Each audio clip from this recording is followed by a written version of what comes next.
말씀은 누가복음 10장 25절로 해서 37절까지입니다. 어떤 율법 교사가 일어나 예수를 시험하여 이르되 선생님, 내가 무엇을 하여야 영생을 얻으리이까?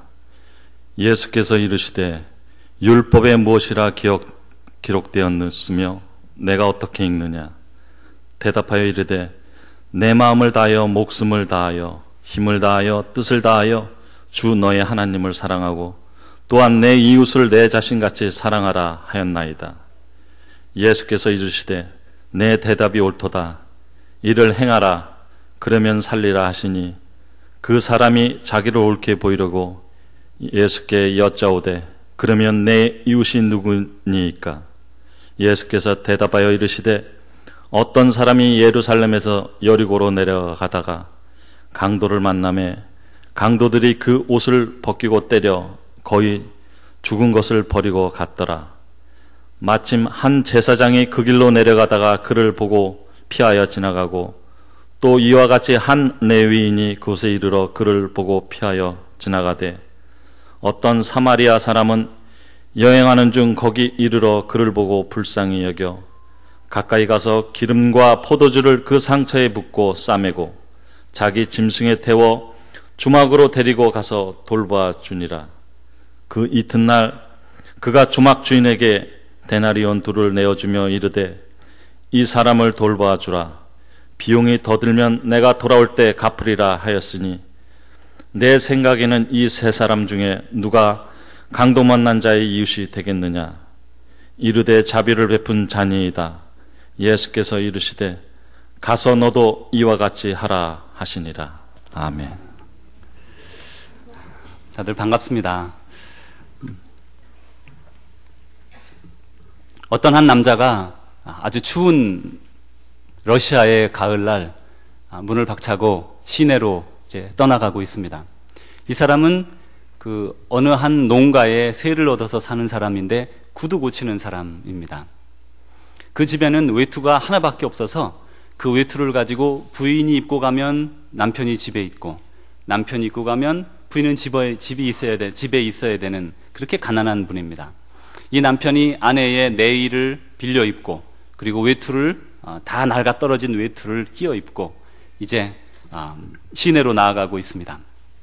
어제 저녁에 서로 이야기를 나누기를 우리가 이제 3루블을 절약을 했는데 이 러시아 돈입니다. 3루블을 절약을 했는데 빌려준 돈 5루블 29페이카를 받으면 8루블이 되니까 그걸로 모피를 사다가 그것으로 이제 외투를 부인을 위해서 만들려는 것입니다. 우리 에코되는 기계 좀 꺼주십시오.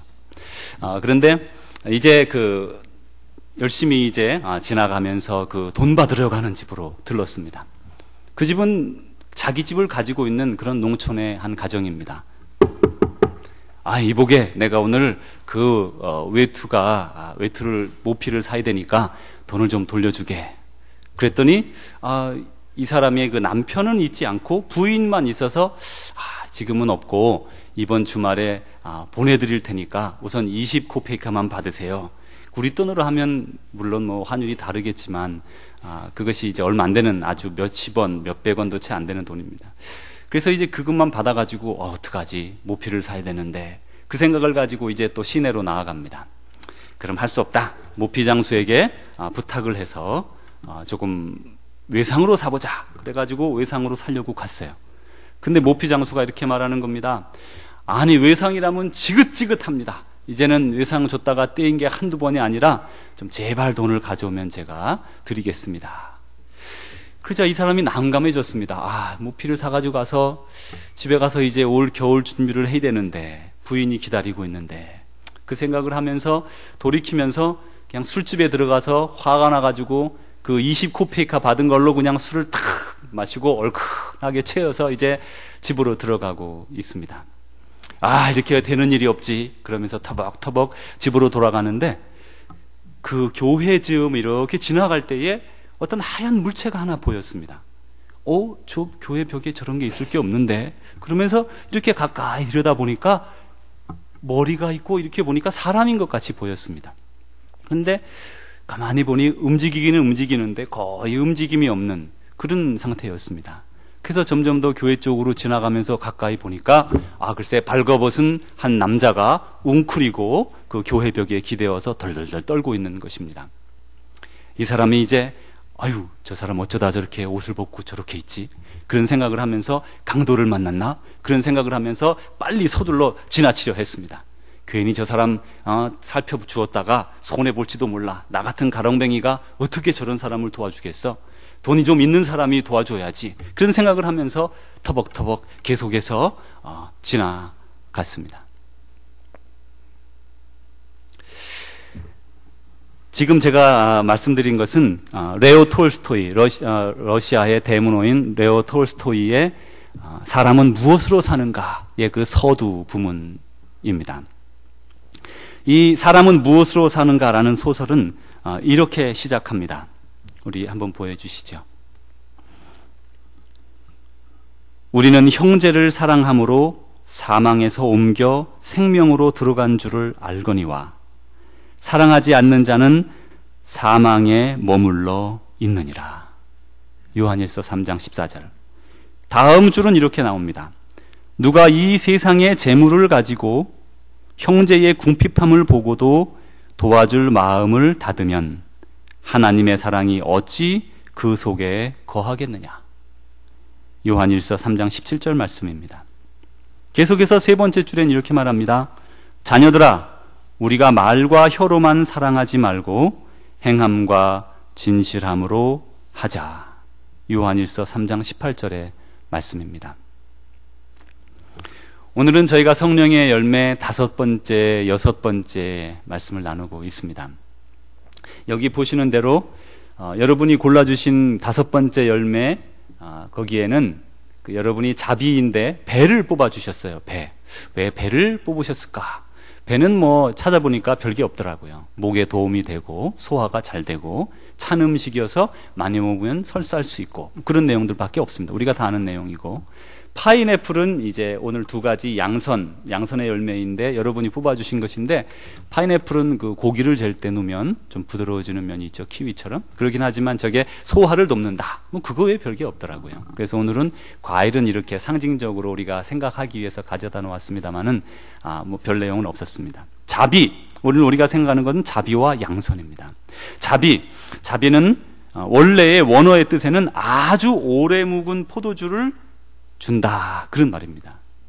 고대 시대에 가장 귀중한 것이 있다면 자기 집에 오랫동안 보관한 좋은 포도주일 것입니다. 그래서 술 드시는 분들은 웃음이 나올 거예요. 내가 내 친구에게 소주 한 잔 주는 게 이렇게 귀한 자비구나. 그렇게 생각하지 마시고, 소주하고 다른 소주가 아니고 소주죠. 소주. 아주 오래된 포도주를 나누어 준다. 그만큼 귀한 것을 이렇게 나누어 주는 것을 자비라, 그렇게 원어에서 설명을 합니다. 마틴 루터 종교개혁가는 이 자비를 설명하기를 한 사람의 모든 생활에서 부드럽고 또 친절합니다, 그렇게 말을 합니다. 그리스도인들은 까다롭거나 거칠지 말아야 한다, 이렇게 계속해서 설명하면서 그리스도인들은 부드럽고 인간미가 있고 정중하고 사랑이 많고 타인의 실수를 너그러이 넘겨주고 그들이 가장 잘 되도록 돕는 사람이 되어야 한다, 그렇게 마틴 루터는 설명합니다. 사실 저는 그렇게 승부욕도 없는 사람이고 또 개인적으로 그렇게 욕심이 별로 없습니다. 그런데 저는 참 우리 같은 교역자들에게는 저는 참 고역인 사람인 줄 제가 잘 압니다. 왜냐하면 저 자신의 일에는 이래도 좋고 저래도 좋은 것 아니겠습니까? 그렇지만 하나님의 일에는 저는 최선을 다하려고 애를 씁니다. 물론 사람이 실수하지요. 긴장하면 실수하고 또 넘어질 때도 있고 그렇습니다. 그러나 제 나름대로의 하나님께 받은 최선을 경주하여 하나님을 섬기려고 합니다. 그러다 보니까 제가 오늘 마틴 루터가 권하는 것처럼 그리스도인들은 까다롭거나 거칠지 말아야 한다 하는데, 제가 거친 건 아닌 것 같고, 좀 우리 함께 사역하는 교육자들에게는 저 목사가 좀 까다롭다, 그런 생각이 들 거라고 생각이 듭니다.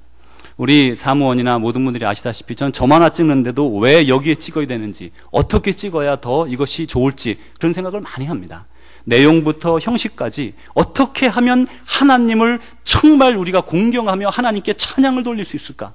주보 한자 한자 실수가 있을 때도 물론 있습니다만은 나름대로 점 하나를 어디 찍는가에도 신경을 많이 씁니다. 그만큼 하나님을 대함에 있어서는 두렵고 떨립니다. 그러나 제 개인적인 가정의 일에 있어서는 그저 저는 쉬운 사람이라고 생각을 합니다. 그런데 이렇게 여기에 보면 아유 내가 까다로워서 이거 안 되는데 그런 생각이 제가 이 말씀을 준비하면서 마틴 루터의 말을 가지고 들었습니다. 그렇지만 하나님에 대해 있어서는 우리는 늘 최선을 다해야 된다고 또 생각도 합니다. 한국의 무슨 교회입니까? 조영기 목사님 계신 여의도 순복음교회 은퇴하신 조영기 목사님 조영기 목사님은 이 자비를 부드러운 성품이다 이렇게 설명을 했습니다. 이 자비란 예수님이 십자가에서 우리를 불쌍히 여기시고 그 몸을 내어준 것과 같은 것이 자비다 그렇게 설명을 합니다. 그러면 더 넘어가서 이 자비 다음에 양선이란 우리가 이제 파인애플로 여러분들이 파인애플이 양선 같다 그렇게 말씀을 이렇게 해주셨는데 이 양선이라는 것은 영어로는 goodness라고 이렇게 나와 있는데 이것은 더 자비보다도 더욱 긍정적이고 적극적인 선행을 행하는 것. 그래서 한국말로 순한국말로 바꾸면 덕행이다 그렇게 바꿀 수가 있겠어요. 덕행. 그런데 이것은 다시 말하면 도움이 필요한 이들을 즐거움으로 돕고 너그러운 마음을 품으며 선을 베푸는 것. 이렇게 자비와 양선을 엮어서 생각해 보니까 성경에 이와 같은 이야기가 나오는 것을 발견할 수 있습니다. 바로 오늘 우리가 읽은 본문의 말씀입니다. 강도 맞는 사람의 비유는 우리 모두가 참 잘 아는 말씀입니다. 어떤 한 사람이 예루살렘은 아주 고지대입니다. 이렇게 높은 고지대에서 밑으로 여리고 평지로 내려가는 길에 있었습니다. 여기는 얼마나 험하고 또 얼마나 강도들이 많았는가 하면 1960년대 70년대까지도 해 떨어지면 통행이 금지되는 곳이고 또 자동차에 가스를 꼭 가득 넣어서 절대로 쓰지 않고 가야만 하는 곳입니다. 그래서 여기는 지금도 강도가 종종 출몰한다고 하는 그렇게 위험한 곳이라고 합니다. 근데 이것이 걸어 다니는 사람들에게는 말할 것 없지요. 그러니 이제 이 길을 한 사람이 내려가고 있었는데 그때에 강도들이 나타나서 그를 때리고 그의 옷을 벗기고 다 빼앗아가 버리고 반 죽은 상태로 내버려 두었습니다. 이때 이제 어떤 한 제사장이 아마도 제사를 마치고 예루살렘에서 자기 집으로 내려가는 길에 있었는데 지나가다가 이 사람을 보고는 멀리 돌아서 도망가 버렸습니다. 둘째, 한 레위인이 지나가다가 또 보고는 멀리 돌아서 뺑소니를 칩니다. 세 번째, 여행 중에 있던 한 사마리아 사람이 있었습니다. 사마리아 사람은 마치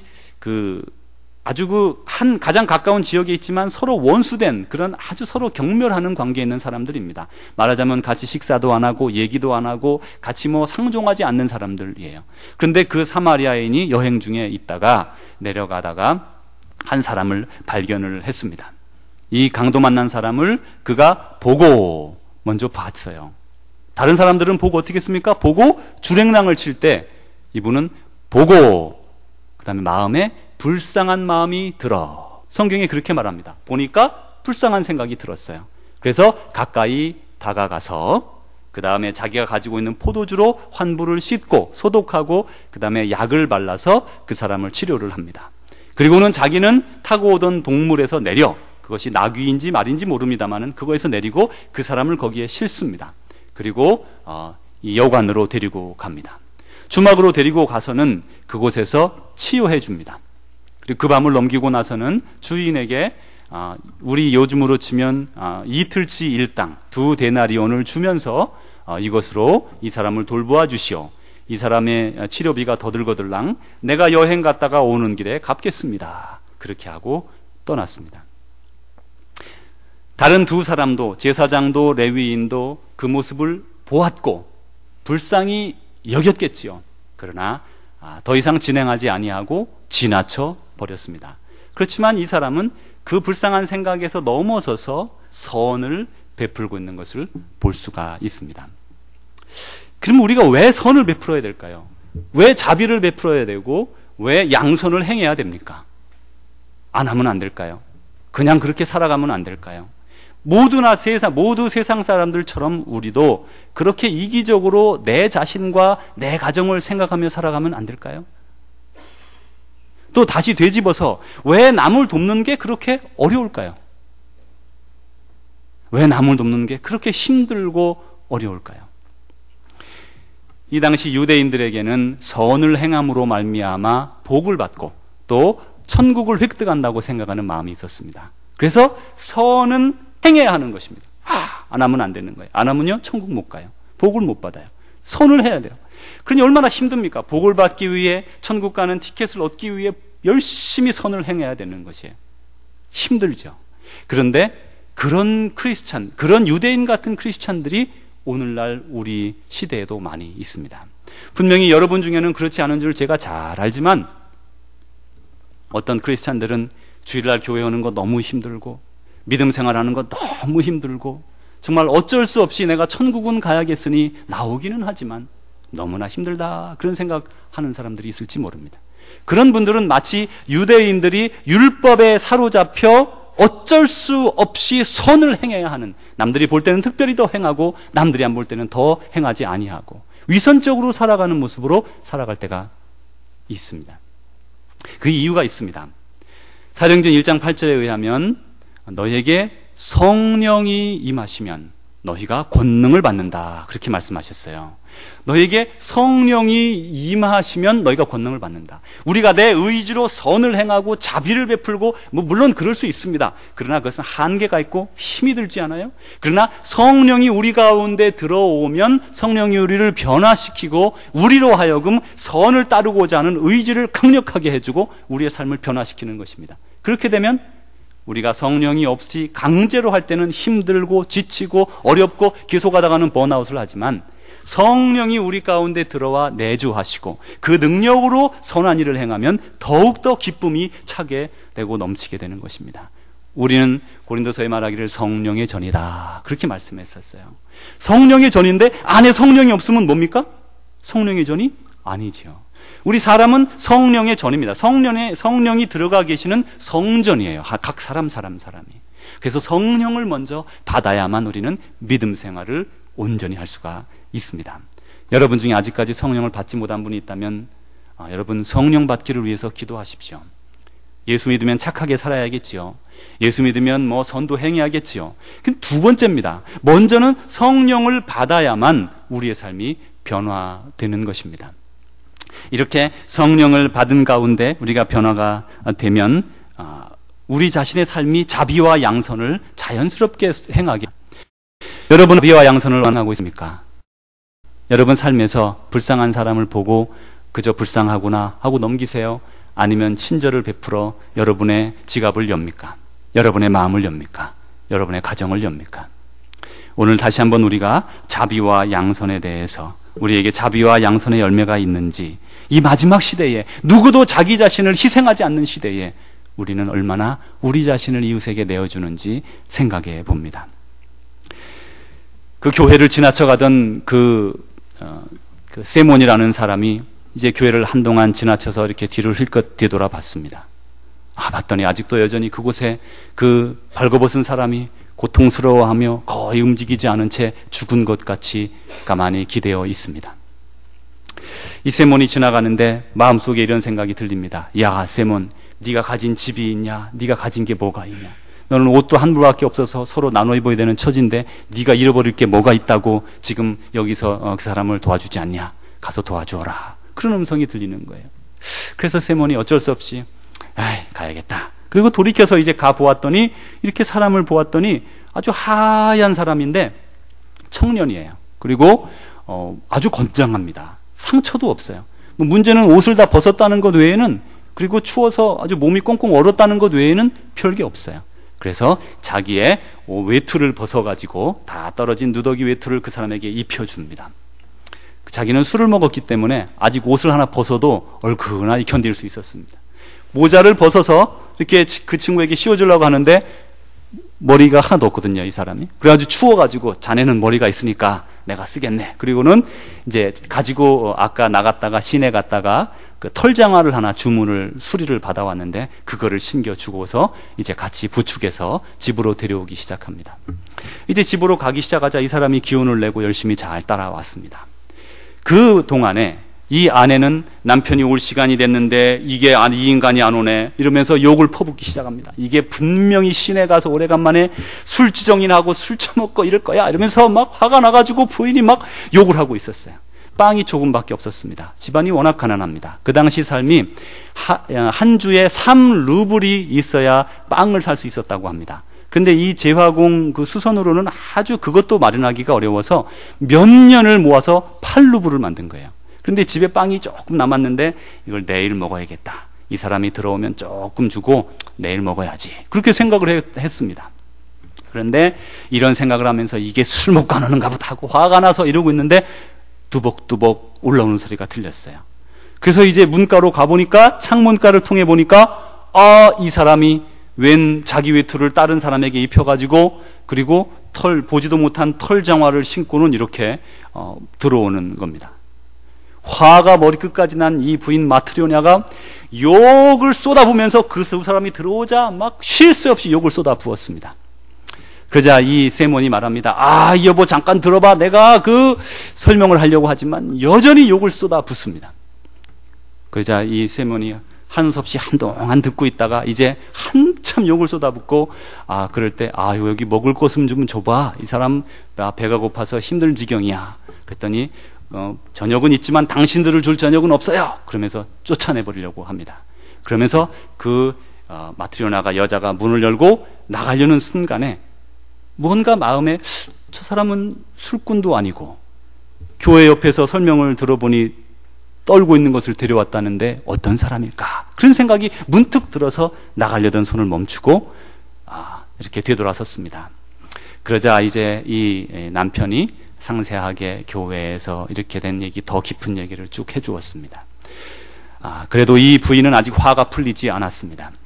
그러자 이 남편이 이렇게 말합니다. 당신에게는 하나님도 없어. 이렇게 묻자 그 부인이 꼼짝도 못하고 알았다고 그리고 저녁을 준비해 주었습니다. 이제 그렇게 해서 그 사람에게 물었습니다. 아니 당신은 어디 사람이요? 네, 말할 수 없습니다. 아니 왜 그곳에서 그렇게 벌거벗고 떨고 있었소? 말할 수 없습니다. 당신은 뭐 할 줄 아는 거 있어? 없습니다. 이렇게 말하는 것이에요. 그래서 왜 거기 있었냐고 물어보니까 한 가지 대답이 저는 하나님께 벌을 받았습니다. 그렇게만 말을 하는 겁니다. 그러자 이 남자가 이렇게 말합니다. 세몬이라는 남자가 이렇게 말합니다. 사람이 말 못할 때도 있지. 그러면서 이제 그 사람과 함께 구두수선하는 일을 가르쳤습니다. 그 3일만 되니까 자기가 수십 년을 걸쳐 했던 것보다 더 잘하는 거예요. 그래가지고 이제 구두수선공으로 일을 시작해서 아주 사람들이 그 사람의 실력을 듣고 점점점 많은 손님이 늘어났어요. 1년이 지나갔습니다. 1년이 지나가고 이제 어느 날 어떤 한 그 거부 한 사람이 좋은 마차를 타고 내려서 그 소문을 듣고 그 사람에게 구두를 지으러 왔어요. 긴 장화를 지으러 왔는데 독일산 아주 비싼 20루블짜리 좋은 가죽을 가지고 왔어요. 그리고서는 이렇게 말합니다. 거만하게 말합니다. 자, 이것으로 좋은 구두를 장화를 만들어 주게. 그러면서 이렇게 말을 할 때에 이 그 미하일이라는 그 젊은 그 발개 벗고 있던 그 청년이 그 사람을 쳐다보고는 빙긋이 웃습니다. 이 사람은 이제까지 웃었던 적이 한 번밖에 없습니다. 그 부인 마트리오냐가 문 밖을 나가려고 하다가 다시 들어와서 식탁에 앉아 당신에게는 하나님도 없어 라고 말을 듣고 음식을 준비해 주겠다고 돌아설 때 한 번 웃었을 뿐입니다. 그리고 지금 두 번째로 웃는 것입니다. 그러자 그 옆에 있는 사람들은 1년 넘게 한 번밖에 안 웃다가 두 번째 웃은 이 사람을 보고 뭔 일이 있는가 이렇게 생각을 했습니다. 그리고 이제 그분에게 치수를 다 재고 장화를 이제 치수를 재고 돌려보냈습니다. 그런데 그분이 나갈 때에 이 키가 커가지고 그 거부가 탁 그냥 문을 부딪혔어요. 이 집이 작은 집이라서. 다시 아프다 하면서 닦고 나가서 마차를 타고 지나갔습니다. 미하일이 이제 이 비싼 20루블 잘못하면 감옥 가게 될지 모르는 그 구두 가죽을 가지고는 이제 미하일이 만들기 시작합니다. 그런데 이상하게도 만드는 게 긴 장화를 만드는 게 아니라 슬리퍼를 만들고 있는 겁니다. 처음에는 옆에서 그 부인이 마트리오냐가 보다가 이 사람이 한 번도 실수한 적이 없는데 내가 잘못 들었겠지. 몇 번 그렇게 해서 점점 보니까 정말로 슬리퍼 2짝을 딱 만들어 놓은 거예요. 근데 그 부자가 말하기를 당신이 잘못 만들면 감옥으로 보내고 잘 만들면 10루블을 주겠다고 약속을 했었습니다. 이제 감옥 가게 생겼구나 이렇게 생각하고 있는데 아까 그 타고 가던 마차가 다시 돌아왔어요. 그리고는 그 하인이 내렸습니다. 이렇게 말을 합니다. 아니 아까 우리 가시던 우리 주인님께서 마차에서 돌아가셨습니다. 그래서 우리 마님이 그 장화는 이제 신을 필요가 없고 그 죽었을 때 신는 그 슬리퍼를 하나 만들어 달라고 합니다. 그래서 이 미하일이 그 슬리퍼를 내어줬어요. 주인 내외는 아무 영문도 모르고 어쨌든 슬리퍼를 전달하고 갔습니다. 그리고 이제 6년이 흘렀어요. 그런 식으로 또 계속 일을 하고 6년이 흘렀습니다. 6년이 흘렀는데 어느 날 별 모든 것에 관심이 없던 미하일이 갑자기 창밖에 지나가는 두 어린아이와 어머니에 관심을 가졌습니다. 그분들이 구두를 지으러 들어왔어요. 한 아이는 다리를 저는 아이였고 쌍둥이였는데 한 아이는 괜찮았습니다. 이 아이를 보면서 이 미하일이 다시 환히 웃기 시작하는 겁니다. 이제 그 아이들 발을 맞춰서 구두를 짓고 있는데 그 부인이 말합니다. 저는 이 아이들 없이는 못 삽니다. 이렇게 말하자 아이들이 참 귀엽게 생겼네요. 그랬더니 이 아이들은 제 아이들은 아닙니다. 이렇게 부인이 말을 했어요. 그래서 이 부인 마트로냐가 아주 궁금해서 제화공 부인이 아니 어떻게 된 얘기입니까? 이렇게 물어보니까 사실은 지금부터 6년 전에 지금부터 한 8년 전에 그곳에 이제 어떤 벌목공이 하나 살았는데 이 벌목공이 산에 나무하러 갔다가 나무가 잘못 쓰러지는 바람에 허리를 쳐서 3일간 앓다가 죽었습니다. 그런데 그 부인이 며칠 뒤에 쌍둥이 아이를 낳았습니다.